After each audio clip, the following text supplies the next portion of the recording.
আজকে হঠাৎ করে শরীরটা খারাপ হওয়ার জন্য ঘুম থেকে উঠিয়ে দেখি আমার হাজবেন্ড পুজোর ঘরে। আজকে ছিল এদিকে আবার একাদশী ব্রত। গতকালকে আমার হাজবেন্ড অনেক ধরনের ফল এনেছে ভগবানের জন্য, ভেবেছিলাম ওগুলা দিয়ে পুজো করব। এদিকে আমি আবার বাবার বাড়ি থেকে আসার সময় আমাদের গাছ থেকে 2টা কাঁঠাল নিয়ে আসছিলাম।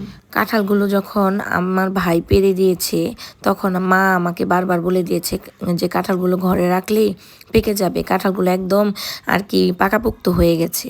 তো বেশ কিছু দিন ধরেই আসছি আর প্রত্যেক দিন চেক করি, দেখি কাঁঠাল পাকে না। আজকে পুজোর ঘরে গিয়ে আমার হাজবেন্ড আমাকে বলতেছে আজকে না পাকা কাঁঠালের গন্ধ পাচ্ছি। তারপর আমি চেক করতে যাই, দেখি কাঁঠালটা পেকে গেছে।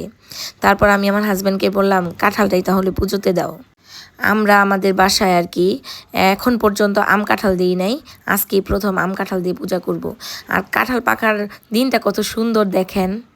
সব কিছুই ভগবানের কৃপা, ভগবানের কৃপা না থাকলে আসলে কখনো কোনো কিছু সম্ভব না। কাঁঠালটাও খুব সুন্দর দিনে পেকেছে।